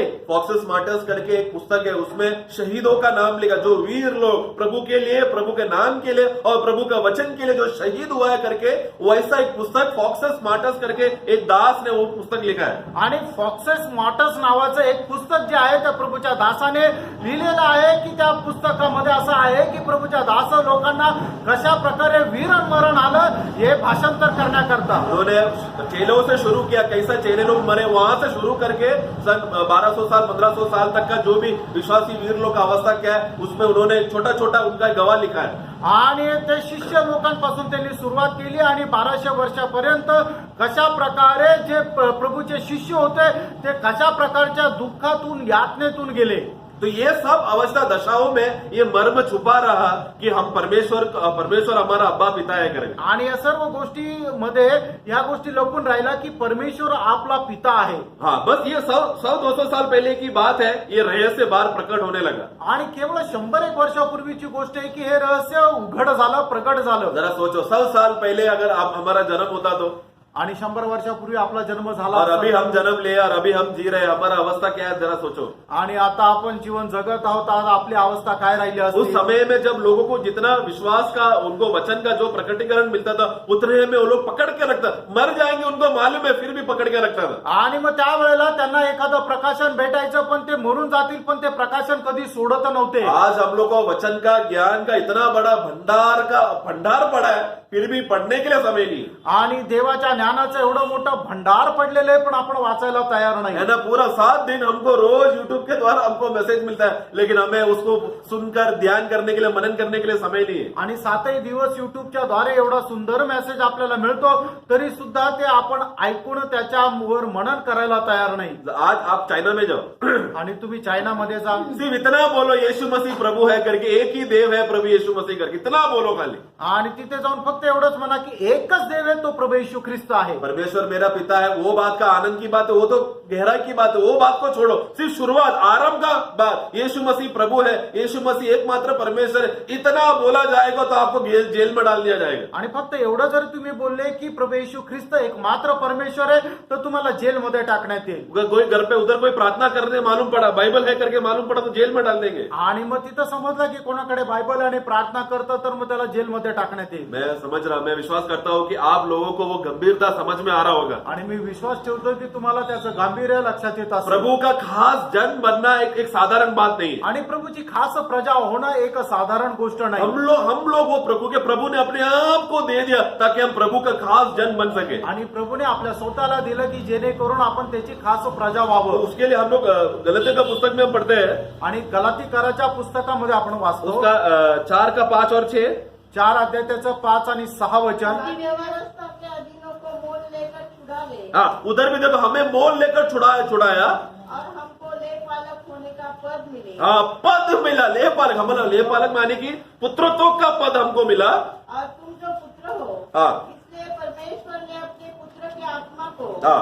जो है अब्बा है पिता कहकर पुकारता है, हाँ, हमारे हृदय में देखो वो पद वो हमारे हृदय में डाल दिया, वो पद आज हमको मिला। हे अब्बा, हे पिता करके बुलाने का पद, योग्यता, भाग्य हमको मिला। आणि हे अब्बा आणि हे पिता म्हणून हाक मारण्याचं एवढं मोठं पद किंवा भाग्य जे आहे ते आपल्याला मिळालं. इसलिए हमें यीशु मसीह का जीवन को हमें ध्यान से देखना है। आणि म्हणूनच प्रभू येशू ख्रिस्ताचं जीवन आपण खूप चांगल्या प्रकारे परीक्षण इधर करायचं. लिखा है कि वो आत्मा का वो जीवन हमारे हृदय में डाला गया है करके। आणि या ठिकाणी असं लिहिलं ते आत्म्याचं जीवन आपल्यामध्ये टाकण्यात आलं. लेकिन यीशु मसीह ये आत्मा के द्वारा ही उनका जन्म हुआ है, आणि येशू ख्रिस्ताचा जन्म या आत्म्याच्या द्वारे झाला. इसलिए वो जन्म में उनका जन्म में ही वो जीवन है, इसलिए मृत्यु तक परमेश्वर को अब्बा पिता करके बुलाया है। आणि त्या जन्मामध्येच त्यांचं जीवन आहे म्हणून मरेपर्यंत ते परमेश्वराला आब्बा आणि पिता म्हणून हाक मारली. हमें नया जन्म के बाद हमको ये पदवी मिलता है, आपल्याला तर नव्या जन्मानंतर मिळतं. इसलिए हमें वो यीशु मसीह को ध्यान पूर्वक देखना है। आणि म्हणून त्या प्रभू येशू ख्रिस्ताला लक्षपूर्वक पाहायचं. हमारे लिए एक ही आदर्श है प्रभू यीशु मसीह। आपल्याकरता एकच आदर्श आहे तो प्रभू येशू ख्रिस्त. दूसरे मसीह के भाई लोग हमको मदद करेगा, लेकिन वो मदद किस बात पर लेकर आ रहा है? हमें मसीह की ओर लेकर आता है। आणि इतर भाऊ लोक आपल्याला सहाय्य करतील पण ते सहाय्य आपल्याला कुठे घेऊन जातात तर ख्रिस्ताकडे. हमें इसके लिए वो मसीह का मूल्यता हमें समझना है। आणि म्हणूनच ख्रिस्ताचं जे महत्व आहे ते आपण समजून जरा घ्यायचं. सोचो, परमेश्वर ने मसीह को क्यों दिया कलीसिया को? आणि देवाने ख्रिस्ताला मंडळी करता का दिलं? क्योंकि उस मसीह के द्वारा, उस पुत्र के द्वारा परमेश्वर पिता कौन है जान सके, आणि पुत्राच्या द्वारे पिता परमेश्वर कोण आहे आपण जाणावं. और उनको मसीह करके कलीसिया को दे दिया ताकि वो हमारा सिर बन सके। आणि ख्रिस्त म्हणून मंडळीला दिला की जेणेकरून तो आपलं मस्तक व्हावं. लेकिन उधर खत्म नहीं हो रहा। आणि तिथं ते संपत नाही. पढ़ेंगे कोलोसे का पुस्तक 1 का 18। कलसीकराचं पत्र त्याचा 1 अध्याय 18 वचन. वही देह हाँ। अर्थात कलीसिया का सिर है। हाँ, वही आदि है। हाँ। और मरे हुए में से जी उठने वालों में हाँ। और लोटा भी पहलोटा, हाँ। ये सब बातों में वही की सब बात में, ताकि वो सब बातों में प्रदान करे। प्रदान करे। ये सब बातें परमेश्वर ने क्यों किया?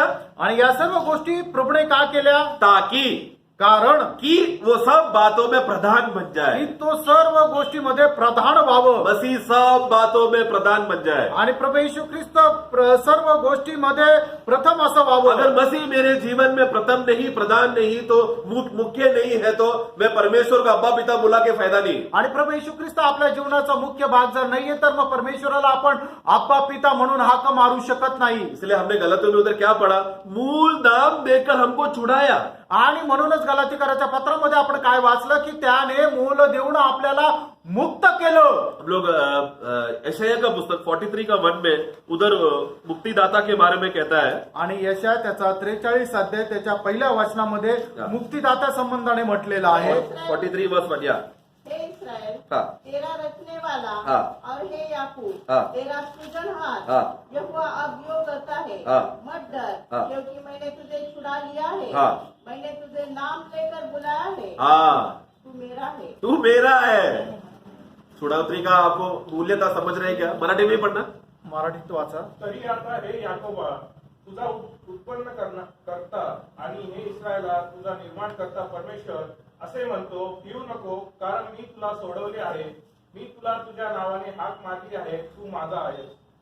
ये वाक्य पढ़ने पर हृदय टूटता है क्या कि अगर प्रभु बोल रहे हैं कि अभी से तुम मेरे हो. आणि हे वचन ऐकल्यानंतर आपलं हृदय छेदलं जातं का? कारण परमेश्वर म्हणतोय की तू माझा आहे.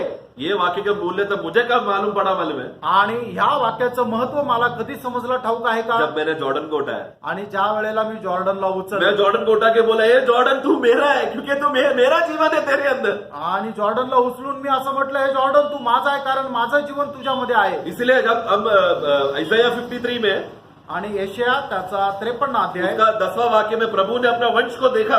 आणि त्याच्या 10 वचनामध्ये प्रभूने आपल्या वंशाला पाहिलं.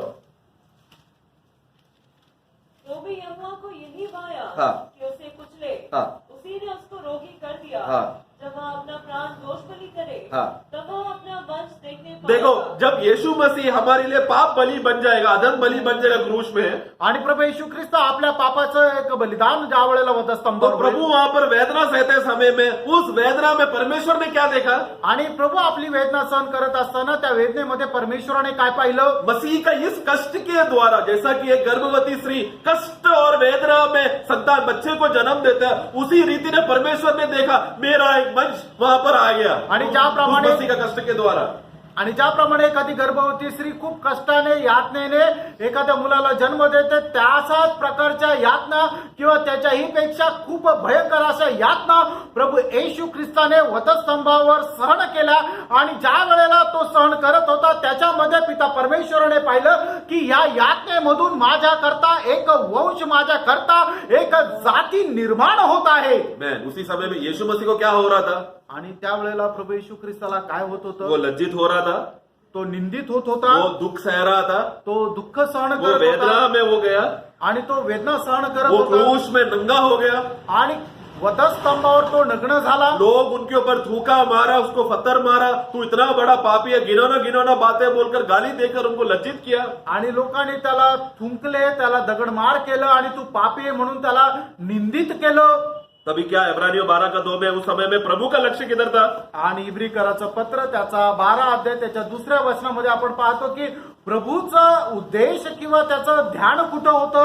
हम विश्वास के कर्ता और सिद्ध करने वाले यीशु की ओर ताकते रहे हाँ। जिसने उस आनंद के उस लिए आनंद के लिए जो उसके आगे धरा था आगे धरा था, लज्जा की कुछ चिंता न कर कुछ चिंता करते हुए, कुछ ना चिंता करते हुए क्रूस का दुख सहा. क्रूस का बस वो सामने रखा हुआ आनंद को देखते हुए आणि समोर ठेवलेल्या त्या आनंदाकडे पाहत. यीशु मसीह किधर देख रहा था? आणि प्रभू येशू ख्रिस्त कुठं पाहत होता? सामने रखा हुआ आनंद को. आणि समोर ठेवलेल्या आनंदाला. पिता परमेश्वर किधर देख रहा था? आणि पिता परमेश्वर कुठे पाहत होता? ये आने वाला वंश को. आणि येणाऱ्या त्या वंशाला. आत्मा अभी क्या कर रहा है? आणि आत्मा काय करत ये आहे? पिता का ये प्रेम और पुत्र का ये प्रेम हमको प्रतिदिन याद दिला रहा, स्मरण करा रहा है. आणि पित्याचं हे प्रेम आणि पुत्राचं हे प्रेम जे आहे तो आत्मा दररोज आपल्याला आठवण करून देतो. इसके लिए प्रभु कहता है, हमने अभी इसाया 43 में हमने पढ़ा, आणि यशा त्याच्या 43 अध्यायामध्ये आपण ज्याप्रमाणे वहां पर वाचलं. प्रभु क्या कहता है? तू डर मत, आणि त्या ठिकाणी प्रभू म्हणतो तू घाबरू नको क्योंकि मैं तुझे छुटकारा दूंगा. कारण मी तुला मुक्त देईल. और फिर देखो उसका 43 का शुरुआत का भाग पढ़ना, 43:1 का शुरुआत का भाग. हे इस्रायल हाँ.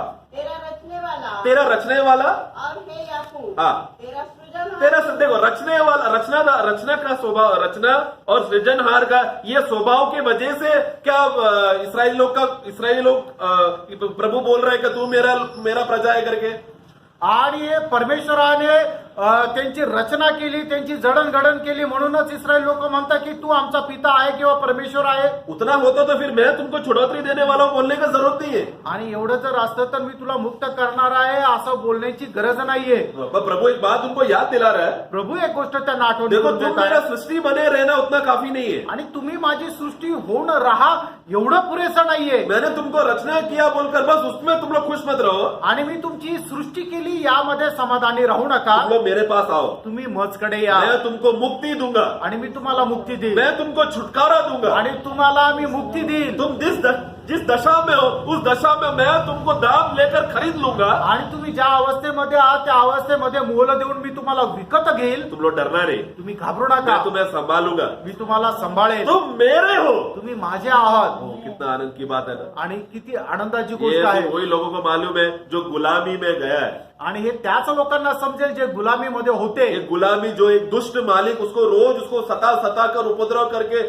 गुलामी में जीने वाला वो गुलाम, आणि त्यांचा दुष्ट जो मालक आहे त्याचा स्वामी आहे तो रोज त्याचा छळ करत अशा प्रकारच्या छळामध्ये जगणारा तो गुलाम एक दिन एक प्रेम करने वाला मालिक आकर उसको छुटकारा देकर मूल दाम देकर उस दुष्ट मालिक से उसको खरीद रहा है। आणि मग एक दिवस खूप प्रेम असा स्वामी येतो आणि त्याचं जे मोल आहे ते मोल देऊन त्याला विकत घेतो। तब उस समय में हमें वो गुलाम का मना अवस्था समझना है। आणि मग त्यावेळेला त्या गुलाम व्यक्तीची अवस्था आपण समजायची ये आहे। गुलाम रोज डर के जीता था क्योंकि ये मेरा मालिक कठोर है, रोज मुझे मारेगा, मेरा नया मालिक भी ऐसा रहेगा बोलकर वैसा डर में वो जी रहा है। आणि मग तो जो गुलाम आहे तो भीतीमध्ये जीवन जगत होता, कारण का त्याचा जो स्वामी आहे तो दररोज येऊन त्याला मारायचा। पण ज्या वेळेला नवीन स्वामीने त्याला विकत घेतलं त्यावेळेला सुद्धा तो खूप घाबरलेला होता। लेकिन ये नया मालिक क्या कहता है? आणि नवीन जो स्वामी आहे तो काय म्हणतो, उसका बी पाठ पढ़ो, त्याचा बी पाडवाचा, डर मत, मत डर, मत डर, मत डर क्योंकि मैंने तुझे छुड़ा लिया। मैंने तुझे वो दुष्ट मालिक से छुड़ा लिया है। आणि घाबरू नको कारण त्या दुष्ट मालकापासून मी तुला सोडवलेलं आहे। आगे, मैंने तुझे नाम लेकर बुलाया। मैंने तुझे नाम लेकर बोला। उसके पहले दुष्ट मालिक उसको गाली देकर बुलाता था, लेकिन ये प्रेम करने वाला मालिक नाम लेकर उसको पुकार रहा है, तू मेरा ही है। तू मेरा ही है। आणि तू माझाच आहे। कितना खुशी की बात है ना। आणि किती आनंदाची गोष्ट हमें आहे। ये गोष्ट हमें ये बात जरा हमें अपने हृदय में हमें ध्यान से हमें ये बात को हमें सोचना है, मनन करना है ये बातों को। आणि खूप लक्ष देऊन आपण या गोष्टी ज्या आहेत त्या मनन करायच्या आहे। उसका अगला अध्याय में 44 अध्याय, आणि त्याच्या 44 उसका अध्यायामध्ये 22 पढ़ेंगे। त्याचं 22 वचन वाचा। मैंने तेरे अपराधों को हाँ। काली घटा के समान हाँ। और तेरे पापों को बादल के समान मिटा दिया है। हाँ। मेरी और फिर हाँ। लौटा हाँ। क्योंकि मैंने तुझे छुड़ा लिया है। हाँ, मराठी में भी पढ़ेंगे। तुझे अपराध धुक्याप्रमाणे हा. तुझी पातके आग्रहाप्रमाणे मी नाही तशी केली आहे। हा. माझ्याकडे फिर कारण मी तुला उधरले आहे। हाँ, तू मेरे और तू फिर करा क्योंकि मैंने तुझे छुटकारा दे दिया है। आणि तू माझ्याकडे वळ कारण मी तुला मुक्ती दिलेली आहे। इसके लिए हमें वो छुटकारा करने वाला वो प्रभु को हमें ध्यान से हमें समझना है। आणि मुक्ती देणाऱ्या त्या परमेश्वराकडे आपण लक्ष देऊन अब ऐकायचं ये आहे। छुटकारा का खासियत है। अगला वाक्य भी आणि त्याचं पुढचं वचन वाचा। 23। हे आकाश हाँ। ऊंचे स्वर से गा हाँ। क्योंकि यहोवा ने यह काम किया है। हाँ। हे पृथ्वी के गहरे स्थानों हाँ। जय जयकार करो। हाँ। हे पहाड़ों हे वन के सब वृक्षों हाँ। गला खोल कर ऊंचे स्वर से गाओ। हाँ। क्योंकि यहोवा ने याकूब को छुड़ा लिया। देखो उन लोगों का आराधना का कारण क्या है? यहोवा ने याकूब के घराने को छुड़ा लिया है। और इस्राएल में महिमावान होगा। हाँ, क्योंकि यहोवा ने छुड़ाया है इसलिए वो इस्राएल में महिमादायक होगा। आणि परमेश्वराने त्यांना मुक्त केलेले आहे म्हणूनच ते गौरवयुक्त राहतील। उसी वो बी पार्ट मराठी में पढ़ेंगे। कारण परमेश्वराने याकोबाला उद्धरले आहे। हा. तो इस्रायलाच्या ठाई आपला प्रताप प्रकट करतो। हाँ, वो प्रताप प्रकट होगा क्योंकि अभी प्रभु अगर एक जन को मुक्ति नहीं देगा तो वो मुक्ति प्राप्त किया हुआ व्यक्ति क्या करेगा? प्रभु का महिमा को प्रकट करेगा। आणि मग ज्या वेळेला परमेश्वर एका व्यक्तीला मुक्त करतो त्यावेळेला तो व्यक्ती परमेश्वराचा गौरव प्रगट करतो। वो व्यक्ति जो मुक्ति पाया है आणि तो व्यक्ती ज्याला मुक्ती मिळाली आहे वो व्यक्ति खुद ही एक महिमा का प्रदर्शन है आणि तो व्यक्ती स्वतः गौरवाचा एक प्रदर्शन आहे। है ना? मतलब आप वो बात समझ रहे हैं क्या? आणि तुम्ही हे समजत आहात का? प्रभु ने एक आदमी को आणि देवाने एका मनुष्याला कीचड़ और दलदल में एकदम श्रापित अवस्था में फंसा हुआ एक व्यक्ती को उठाकर उसको शुद्ध और पवित्र करके महिमादायक करके स्वर्गीय स्थानों में बिठाया। आणि एखाद्या चिखलामध्ये दलदलीमध्ये अडकलेल्या व्यक्तीला बाहेर काढलं, त्याला धुवून शुद्ध केलं आणि स्वर्गीय ठिकाणी बसवलं। अब वो स्वर्गीय स्थान में वो व्यक्ति ऐसी वैसा बैठा है। आणि तो स्वर्गीय ठिकाणी फक्त बसू नये। जरा सोचो, अब जब जो भी सृष्टि वो आदमी को जो बैठा हुआ व्यक्ति को देखेगा आणि जो कोणी लोक त्याला त्या ठिकाणी बसलेलं पाहतील वो लोग क्या बोलेंगे? ते काय म्हणतील? म्हणतील. देखो ये महान परमेश्वर का दया को देखो, आणि त्या महान परमेश्वराच्या दयेला पहा. ये आदमी कीचड़ में फंसा हुआ श्रापित आदमी, आणि दलदलीमध्ये फसलेला हा श्रापित ये मनुष्य, आदमी अभी देखो प्रभुओं के साथ एकदम सूर्य परमेश्वर के दाहिनी ओर जाके बैठ गया, प्रभु के साथ वो बैठा है. क्या परमेश्वर कितना महान है.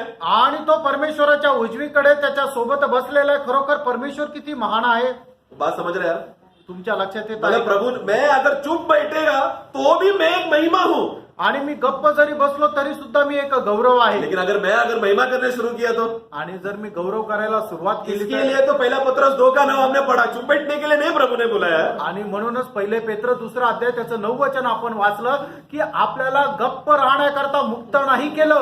हमारा चुप बैठने से परमेश्वर को कुछ फर्क पड़ने वाला नहीं है, आणि आपण गप्प राहिल्याने देवाला काही फरक नाही क्योंकि पडणार. सृष्टि हमको देखकर बोलेगा परमेश्वर कितना महान है. कारण सृष्टी आपल्याकडे पाहून सांगेल की परमेश्वर किती महान आहे. प्रभु का हाथों का कार्य इतना बड़ा है, आणि देवाच्या हाताचं कार्य एवढं मोठं आहे. लेकिन मुझे लाभ मिलने के लिए मैं क्या करूंगा. आणि मला फायदा होण्याकरता मी काय करेल. मैं चुप नहीं बैठूंगा. मी गप्प नाही मैं राहणार. अपने होठों से धन्यवाद का स्तुति गीत का महिमा और अर्पण करता रहूंगा. आणि मी माझ्या ओठाने परमेश्वराच्या स्तुती गीत गात राहील. इसलिए हमारा अवस्था हमें समझना है. आणि म्हणूनच आपण आपली अवस्था समजून प्रभु ने घ्यायची. हमें किस पदवी में रखा वो बात हमें समझना है. आणि देवाने आपल्याला कुठल्या पदामध्ये ठेवलं हे आपण उस समजायचं. पदवी में हम बने रहते समय में परमेश्वर को हे अब्बा हे पिता पुकारने का योग्यता हमारे हृदय में एक छाप के रूप में हमको अधिकार दिया है. आणि त्या पदामध्ये राहण्याकरता आणि आपण हे अब्बा आणि हे पिता बोलवण्याकरता आपल्याला मुद्रांकित केलेलं आहे. इतना बड़ा सौभाग्य का अवस्था प्रभु ने हमको दिया है. एवढ्या मोठ्या सौभाग्याची अवस्था प्रभुने आपल्याला दिलेली इसके आहे. लिए जब अपने प्राण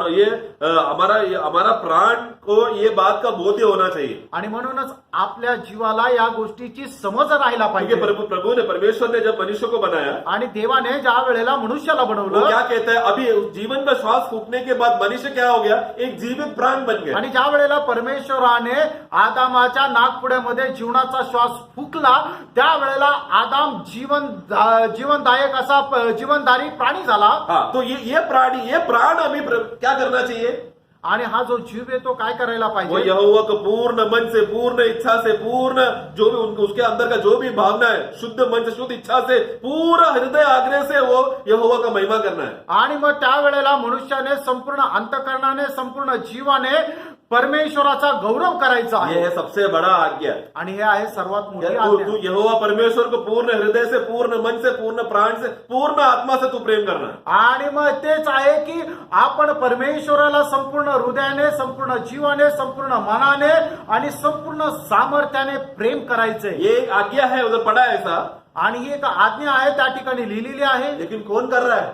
कोण करत आहे. क्योंकि सारा मनुष्य जाकर हृदय प्राण का अवस्था क्या है, वो अभी तक छुटकारा पाया नहीं है. आणि जीवाची अवस्था काय की अजून आपल्या जीवाचं तारण झालेलं नाही. हमें छुटकारा पाए हुए लोग ही प्रभु के लिए वो गुणगान कर सकते हैं. आणि ज्याचं तारण झालेलं आहे, मुक्ती मिळालेली आहे, तोच प्रभूचे धन्यवाद करत राहील. यहोवा ये बात जानता है, परमेश्वर जानता है, जब तक मैं किसी का प्राण को छुटकारा नहीं करेगा तब तक वो पूर्ण मन से, पूर्ण हृदय से, पूर्ण आत्मा से मुझे प्रेम नहीं करेगा. आणि परमेश्वराला ठाऊक की जोपर्यंत एखाद्या व्यक्तीचं जीवाचं मी तारण करत नाही तोपर्यंत संपूर्ण हृदयाने, संपूर्ण जीवाने, संपूर्ण सामर्थ्याने तो माझं गुणगान करू शकत नाही. इसलिए यीशु मसीह के नाम में उन्होंने हमको उद्धार दिया. आणि म्हणूनच प्रभू येशू ख्रिस्ताच्या नावामध्ये आपल्याला तारण दिलं. उनका एक कार्य क्रूस का, वो मृत्यू की वजह से हमें उन्होंने मुक्ति का दाम हमको दिया. आणि प्रभू येशू ख्रिस्ताच्या वधस्तंभाच्या मरणाच्या द्वारे आपल्याला त्याने मुक्त केलं. उन्होंने हमें पूर्ण रीति से छुटकारा करके हमें योग्य बनाया. आणि संपूर्ण रीत्या आपल्याला मुक्ती देऊन आपल्याला त्याच्या करता योग्य असं बनवलं. अभी हम लोग परमेश्वर के खास पवित्र पात्र हैं. आणि आता आपण देवाची खास अशी प्रजा आहोत. ये खास पवित्र जन का पात्र का खास अवस्था क्या है,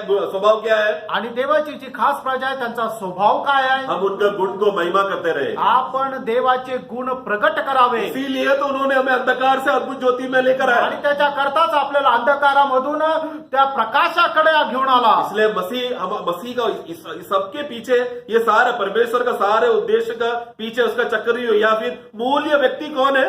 आणि देवाची संपूर्ण जी योजना आहे त्या सर्व योजनेच्या मध्ये परमेश्वराच्या साठी मुख्य व्यक्ती कोण आहे? सब बातों का कार्य करने वाला, मतलब सब बातों का जो बीच केंद्र बिंदु कौन है? आणि या सर्व गोष्टीचा केंद्रबिंदू कोण आहे? वो है प्रभु यीशु मसीह। तो आहे प्रभु येशू उस ख्रिस्त। मसीह के उस कार्य में से सारा बातें जुड़ा हुआ है। आणि ख्रिस्ताच्या त्या कार्यामध्ये सर्व गोष्टी जोडलेल्या आहेत। अगर मसीह को मूल्यता को अगर मैं नहीं समझूंगा, उनको वो इज्जत और वो गौरव ना दे पाऊंगा, वो स्थान में उनको अगर नहीं दे पाया, तो मैं प्रभु का बाकी कोई भी बातें समझ नहीं पाऊंगा। आणि ख्रिस्ताच्या त्या गोष्टीला महत्व आपण जर देऊ शकलो नाही तर कुठलीच गोष्ट आपण समजून घेऊ शकणार नाही। क्योंकि प्रभु यीशु मसीह भूमि में आते समय में सारा अधिकार प्राप्त कर आया है। आणि येशू ख्रिस्त ज्या वेळेला जगामध्ये आला त्यावेळेला सर्व अधिकार त्याच्याकडे होते। ये अधिकार प्रभु कितना दिन संभालेगा? आणि ते अधिकार किती दिवस प्रभु सांभाळेल? प्रभु को सारा अधिकार, स्वर्ग का सारा अधिकार मुझे दिया गया है, प्रभु कहता है। आणि प्रभू असं म्हणतो स्वर्गाचे सर्व अधिकार मला दिले आहे।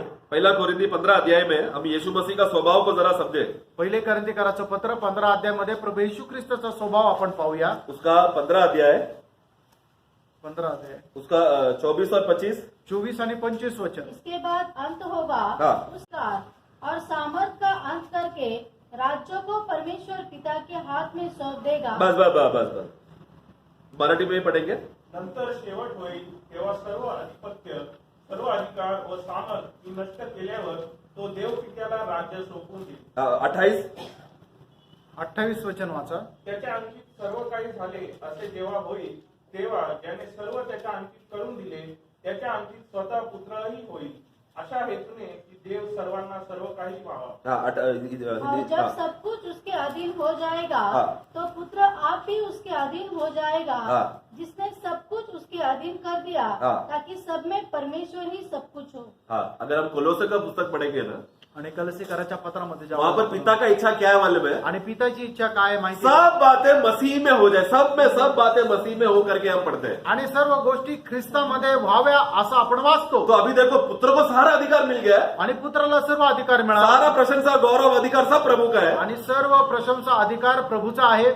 मनुष्य का स्वभाव क्या है? मनुष्याचा स्वभाव काय आहे? थोड़ा पैसा, थोड़ा इज्जत, थोड़ा गौरव मिल गया तो घमंडी हो जाता है। आणि थोडस आपल्याला प्रशंसा मिळाली तर ते गर्विष्ठ होता। थोड़ा थोड़ा अधिकार, आज मुझे ऑफिस में प्रमोशन मिल गया, आणि आज ऑफिस मध्ये मला प्रमोशन तो मिळालं, जो प्रमोशन मिल गया तो बाकी नीचों से मैं ऊपर हो गया बोलकर एक घमंड आ जाता है। आणि प्रमोशन मिळाल्यानंतर मग लोकांमध्ये गर्व येतो। एक स्टूडेंट को, टीचर ने अपने स्टूडेंट को तारीफ किया, आणि शिक्षकाने आपल्या विद्यार्थ्याची प्रशंसा केली, तो वो स्टूडेंट, वो विद्यार्थी टीचर ने देखा मेरा तारीफ किया, तुम लोगों किसी का तारीफ नहीं किया बोलकर घमंडी स्वभाव आ गया। आणि मग विद्यार्थी असं म्हणतो की तुमच्या कोणाची न करता फक्त माझी प्रशंसा केली म्हणून तो गर्व करतो। ये छोटा छोटा, थोड़ा थोड़ा बातों का थोड़ा ऊंचा चढ़ाने का अवस्था अगर हमारे जीवन में आता है तो हम कितना चने के ऊपर चढ़ जाते हैं हम लोग। आणि मग थोडेसे प्रशंसा मिळाल्यानंतर आपण एकदम हरभऱ्याच्या झाडावर चढतो। लेकिन इससे भी बड़ा अधिकार, प्रशंसा, गौरव, आदर प्रभु यीशु मसीह को मिल चुका है। आणि याच्याही पेक्षा मोठी प्रशंसा आणि आदर जो आहे तो प्रभू येशू ख्रिस्ताला मिळालेला आहे। वो प्रभु क्या कर रहा है? आणि तो प्रभू काय करत आहे? सब बातों को अपने पैरों तले रखने के बाद आणि सर्व गोष्टीला आपल्या पायाखाली वो ठेवल्यानंतर क्या करेगा? तो काय करेल? वो अपने आप को परमेश्वर के पैरों तले रख कर देगा। आपल्या स्वतःला परमेश्वराच्या पायाजवळ ठेवेल। इतना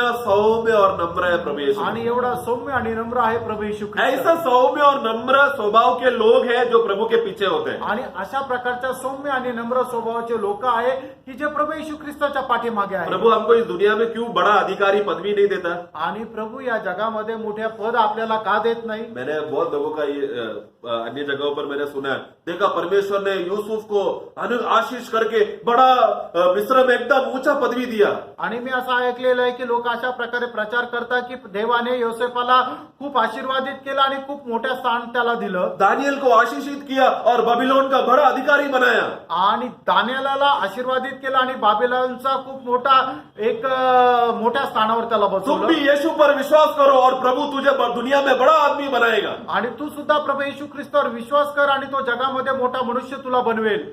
ये सुनकर अरे क्या इतना अच्छा संदेश है, यही है, मुझे भी यही बनना है। आणि मग किती चांगला संदेश आहे, मला पण तसंच व्हायचंय। हाँ, ये लोग उन लोग ने अपना नजरिया को देखो, भूमि की बातों पे वो लोग मन लगाकर संदेश देते हैं आणि मग जगाच्या गोष्टीकडे मन लावून ते तशा प्रकारचा संदेश और देतात। भूमि में बड़ा है ऐसा सब बातों का सपना लोगों को सुना सुना कर लोगों में दुनिया में बड़ा होने के लिए देख रहे हैं। आणि मग जगामध्ये मोठं होण्याकरता ते संदेश देत राहतात। लेकिन यूसुफ और दानियल का स्वभाव देखो, योसेफ आणि दानिएल यांचा स्वभाव पहा. वो लोग बड़े होने पर भी दिल में वो लोग दीन थे.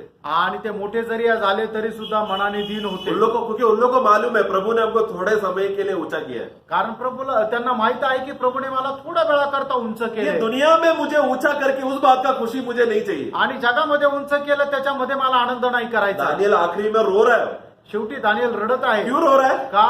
क्योंकि उसने वचन में पढ़ा था 70 यिर्मयाह का वचन पढ़कर वो रो रहा है. 70 साल हो गया प्रभु, आपने अभी तक इस्राएल को चुनौती नहीं दिया करके. उसका दुख उस बात में, मैं बड़ा आदमी हूं उस बात पर नहीं है. आणि मग त्याचं दुःख या गोष्टीमध्ये की 70 वर्ष झाले तरी सुद्धा इस्रायल जो आहे तो अजून गुलामगिरीमध्येच आहे, त्याच्यातून तो मुक्त झालेला नाहीये. देखो हमें इस दुनिया में ऊंचा क्यों, अगर प्रभु ऊंचा करे तो क्यों करेगा?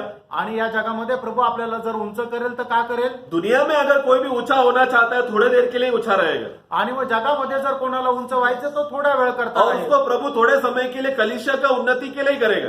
आणि थोडा वेळ करता मंडळीच्या उन्नती करता तो करेल. मुझे एक दास का उदाहरण याद आया. एका एक दास दासा का नाम मुझे याद आया अचानक. एक दासाचं नाव माझ्या लक्षात आलं. सीटी स्टंट आपने सुना है ना? आणि सिटी स्टंट म्हणून नाव ऐकलंय ना. रोज आपको प्रभु का दास एग्जाम्पल देता है. आणि दररोज प्रभूचा दास ते उदाहरण देतो. सीटी स्टंट नाम से आप लोग बहुत अच्छी पहचान है. आणि सिटी स्टंट हे नाव तुम्हाला चांगलं माहिती आहे. वो अमीर आदमी था. आणि तो एक श्रीमंत मनुष्य होता. उनका अमीरता किसको फायदा हो गया? आणि त्याच्या त्या श्रीमंतीचा फायदा कोणाला झाला?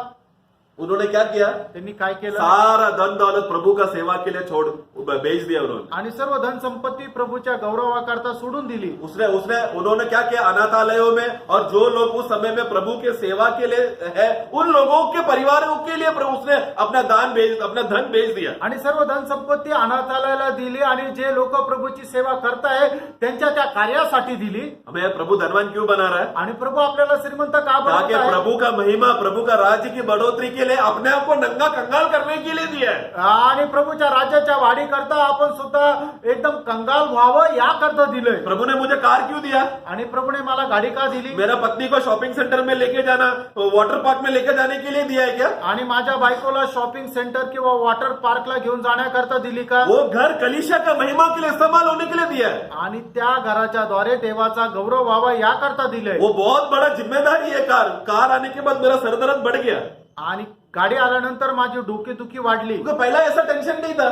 कारण अगोदर अशा प्रकारे अभी एक जिम्मेदारी मेरे ऊपर आ गया है. आता एक जबाबदारी माझ्यावर अभी आली. मुझे इसको कलीसिया प्रभु के महिमा के लिए इस्तेमाल करना है. आता मला देवाच्या गौरवाकरता तिचा उपयोग करायचा आहे. पहला मैं झोपड़ी में रहता था. अगोदर मी झोपडपट्टीत अभी मैं राहतो. बहुत मेहनत किया, कसरत किया, थोड़ा मेरा प्रमोशन हो गया, मुझे बहुत पैसा मिला, मैंने बड़ा बंगला खरीद लिया. आणि मी थोडीशी मेहनत केली, माझं प्रमोशन झालं, आता मी मोठा बंगला बांधला और मैं चर्च में आके गवाही दे रहा हूँ. आणि मी मंडळीमध्ये येऊन साक्ष देतोय. मैं बहुत छोटा था, गरीबी में था, लेकिन प्रभु ने मुझे आशीर्वाद किया. ओ यीशु यीशु धन्यवाद धन्यवाद, स्तुति स्तुति.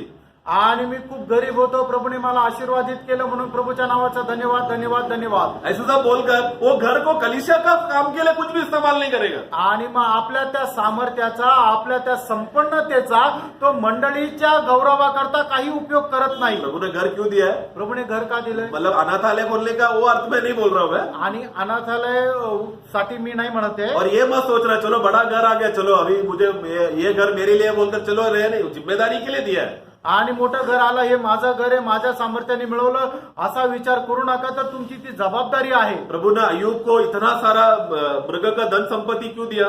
जानवरों का पशु, उसके पास कितना पशु है? आणि योबाकडे एवढे जनावर देवाने का दिले? त्याच्याकडे वो किती जनावर बहुत आहेत? उसके पास जानवर है, वो उसका धन उसमें है. आणि त्याच्याकडे जनावर खूप आहे. अय्यूब का पुस्तक पहिला अध्याय वाक्य 3. योग त्याचा पहिला अध्याय त्याचं 3रं वचन. उसके 7,000 भेड़, हाँ भेड़ बकरियां, हाँ। 3,000 ऊंट, हाँ। 500 जोड़ी बैल हाँ। और 500 गधिया हाँ। और बहुत से दास दासियां थी. हाँ। वरन उसके पास इतनी संपत्ति थी. इतनी सब उसका संपत्ति देखो क्या है? गाय बैल भेड़ बकरियां, ये है उसका संपत्ति.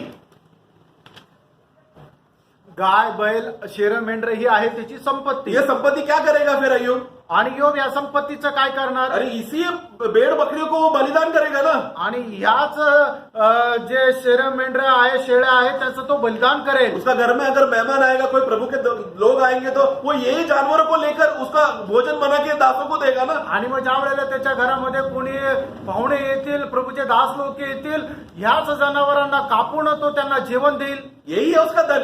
हेच आहे त्याचं प्रभु धन. ने उसको दिया, प्रभु के महिमा के लिए इस्तेमाल करो. आणि प्रभूने त्याला दिलं प्रभूच्या गौरव गौरवाकरता ते उपयोगात हमें आणा. क्या लग रहा है उधर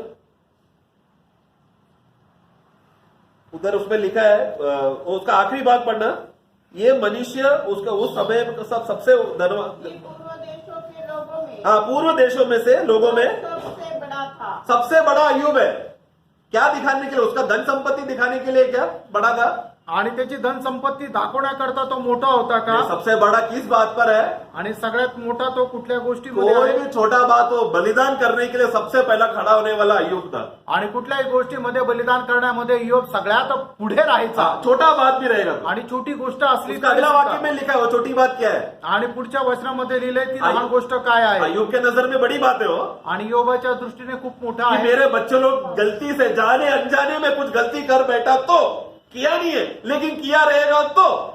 आणि माझ्या मुलांनी कळत न कळत काही पाप केलं असेल तर हाँ, वो अय्यूब हमेशा अपने मन में वो हमेशा तैयार रहता था बलिदान करने के लिए. वो जानवरों को इसके लिए पाल पोस कर बड़ा कर रहा है. आणि योग जो आहे तो नेहमी जनावरांना बलिदान करण्याकरता तयार राहायचा, म्हणूनच त्यांना चांगल्या प्रकारे संगोपन करून धष्टपुष्ट केले. इसके लिए उसका 3 मित्र आने के बाद, जब अय्यूब को आशीष मिलने के बाद अय्यूब 3 मित्र परमेश्वर का क्रोध 3 मित्र के ऊपर आ गया. आणि मग ज्या वेळेला परमेश्वराचा प्रकोप योबाच्या 3 मित्रावर आला, वहां पर परमेश्वर क्या कहता है? अभी मैं इन तीनों से मैं अभी कोई भी भेंट नहीं लूंगा. आणि त्यावेळेला परमेश्वर म्हणतो या तिघांपासून मी कुठल्या प्रकारचं अर्पण स्वीकारणार नाही, बल्कि अगर जो अय्यूब करेगा मैं वही करूंगा. अय्यूब स्वीकारेगा तो ही मैं करूंगा. आणि योबाने स्वीकारलं तरच मी स्वीकारेन. उसका 42 का 9 पढ़ना. योग त्याचं 42 अध्याय 9 वचन वाचा.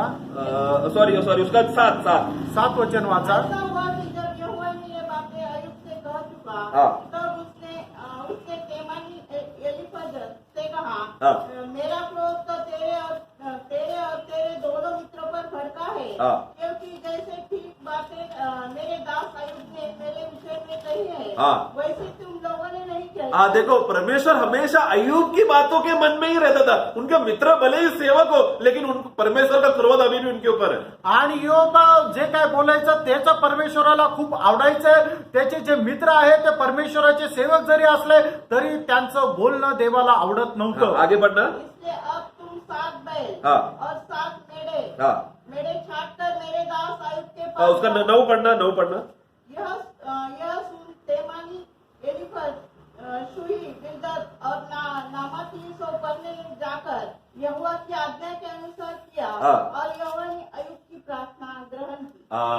मतलब अगर क्रोध उतरना है तो उन लोगों उस व्यक्ति के पास जाना पड़ेगा जिसको परमेश्वर ने स्वीकारा है. आणि मग देवाचा प्रकोप आपल्यावरून जर निघून जायचा आहे तर मग आपल्याला अशा व्यक्तीकडे जायचंय की ज्याचा स्वीकार देवाने केलाय. और वो स्वीकारा हुआ व्यक्ति कौन है? आणि मग ज्याचा स्वीकार केला तो व्यक्ती कोण आहे? कलीसिया का, चर्च का पास्टर नहीं है, आणि मंडळीचा पालक नाहीये, या फिर कलीसिया का जो भविष्यवक्ता आएंगे वो लोग नहीं है. आणि मंडळीचे जे संदेष्टे येतील ते नाही. परमेश्वर ने एक ही व्यक्ति को स्वीकारा है, वो प्रभु यीशु मसीह. आणि देवाने एकाच व्यक्तीचा स्वीकार केलाय, तो प्रभू येशू ख्रिस्त. अय्यूब कौन है? योग कोण आहे? आने वाला प्रभु यीशु मसीह का एक छाया है. येणाऱ्या प्रभू येशू ख्रिस्ताची तो छाया आहे. पुराने नियम में कोई भी दास लोग को ले लो, आणि जुन्या काळातल्या कुठल्याही दासाला वो घ्या, लोग सब कौन है?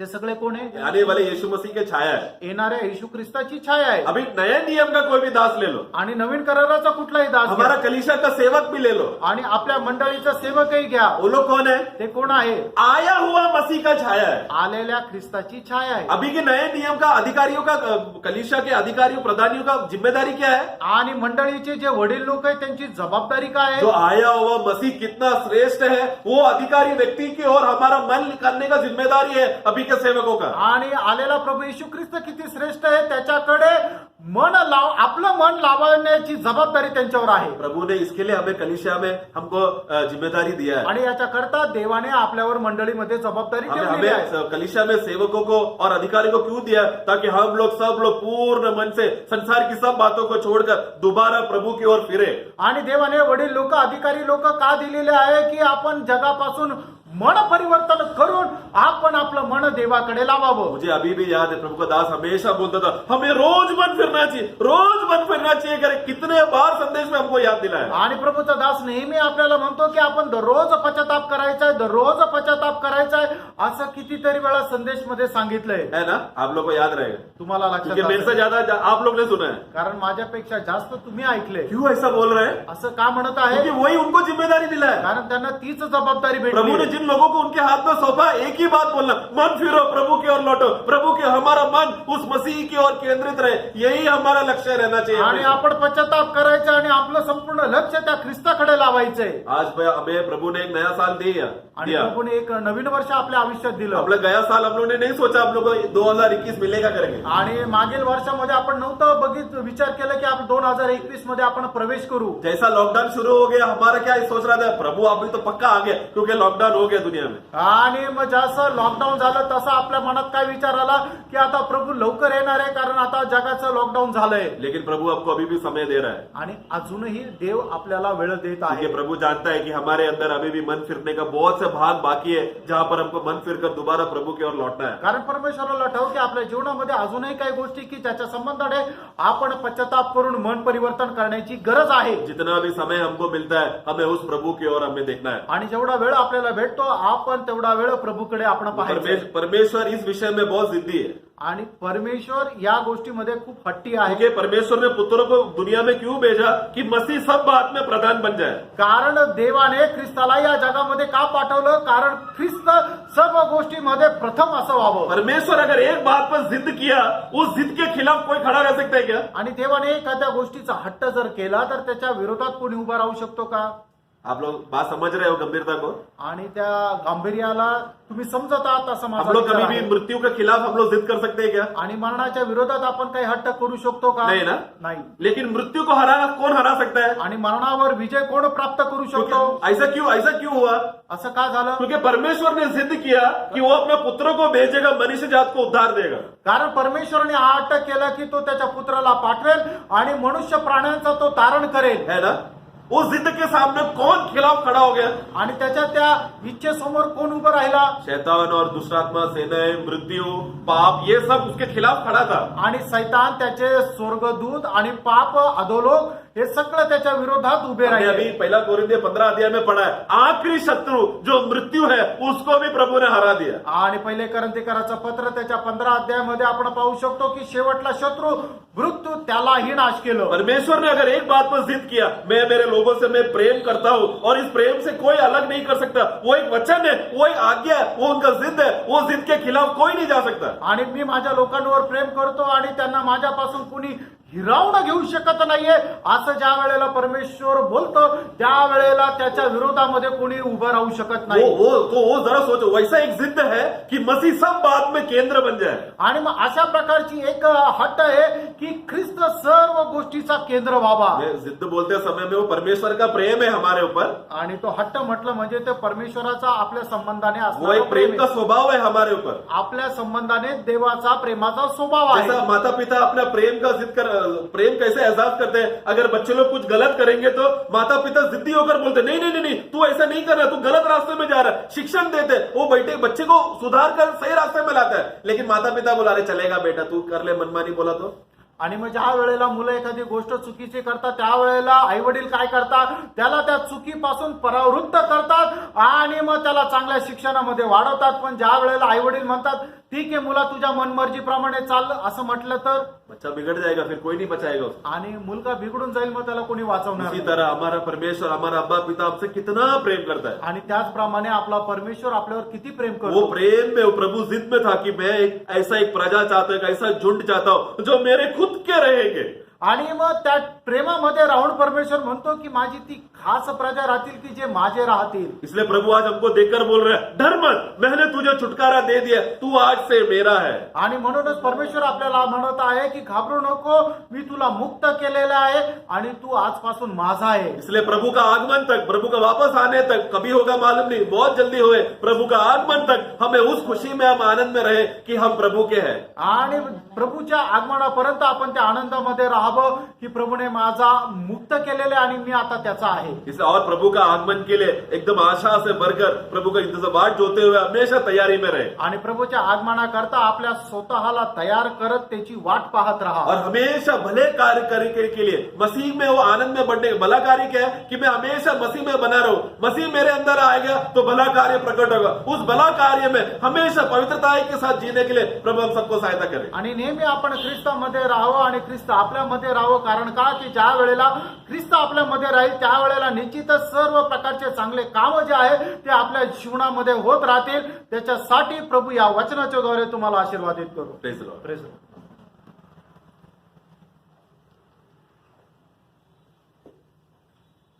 Praise the Lord. Praise the Lord. सब आनंद है कि नहीं? Amen, amen. प्रभु की उपस्थिति में जब भी आता है तो कैसे आना चाहिए? आनंद के साथ। आनंद से, है ना? प्रभु की स्तुति करने में आनंद है, प्रभु के वचन सुनने में आनंद है ना? प्रभु की आराधना करने में आनंद है। तो आनंद के साथ कितने लोग सच्चा दिल से बोल सकते हैं कि मैं आनंद से आया, है ना? आनंद से आकर के, क्योंकि प्रभु को भेंट कोई भी चढ़ाना है तो कोई मजबूरी में करना है क्या? नहीं, बहुत आनंद के साथ, क्योंकि हमने प्रभु से अनगिनत उपकार पाया है। प्रियो, आज इतना लॉकडाउन पीरियड के बीच में भी प्रभु ने हमें मतलब इस नया साल में क्या पिछले साल से आज मतलब हम लोग वापस इसी रीति में एकत्रित होकर के मिल करके खास करके प्रभु में के साथ भी प्रभु का महिमा करने के लिए हमको नव हफ्ता मिला। कितनी बड़ी बात है ना? बहुत बड़ी बात है। तो हम लोग, मैं तो बहुत रोता था कि प्रभु उस प्रभु में बिना इस रीति में मतलब कब तक ऐसे चलते रहेगा। बहुत बोझ के साथ प्रभु से बात करता था, लेकिन प्रभु ने मार्ग खोल कर दिया है।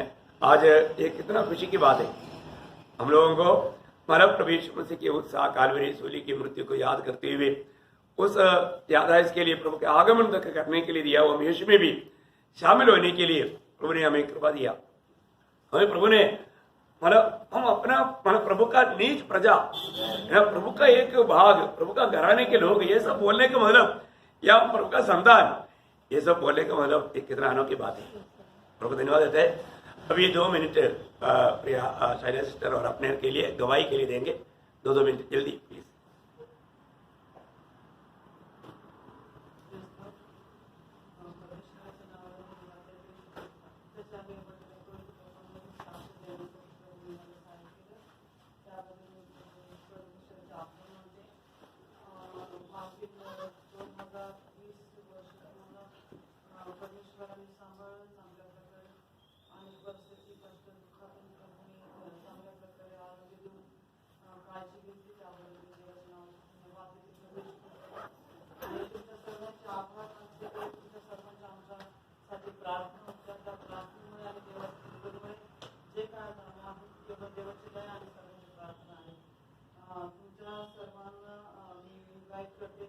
पास्टरांना इन्व्हाइट करते, जे आपण मंडळीचे एक आहोत आणि प्रभूमध्ये आपण सर्व एक आहोत। तर आपलेच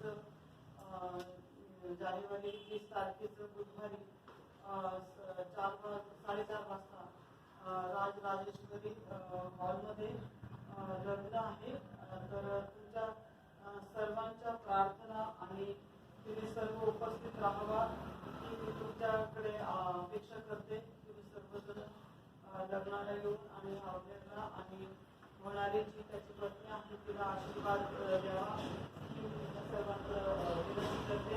आणि पास्टरचे आभार मानते की त्यांनी साक्ष देण्यासाठी थोडा वेळ दिला आणि त्यांनी पण ऑल फॅमिली सोबत लग्नामध्ये उपस्थित राहावा आणि देवाच्या नावाची महिमा होईल। तुमच्या सर्वांच्या प्रार्थना तुम्ही सर्वजण लग्नाला या। Praise the Lord. प्रभु के आपको धन्यवाद देता हूँ, आज तक प्रभु ने संभाला और यहाँ पे साक्ष्य देने के लिए मतलब प्रभु ने खड़ा के प्रभु के आपको धन्यवाद देता हूँ। ये जनवरी 20 को मेरी शादी है और वैसे आप सबको बात करने भी बताई है। तो मैं आपको सबको इन्वाइट करता हूँ कि आप सब लोग परिवार के साथ 20 जनवरी को और 30 को इवनिंग को शादी का टाइम है और राजेश्वरी से मतलब 2 लोकेशन पे थे। तो कृपा करके आपकी प्रार्थना और आशीष मांगता हूँ जितना बोलते सकते हैं। आइए उससे अपने आंखें बंद करें। इन सारी बातों को प्रभु ने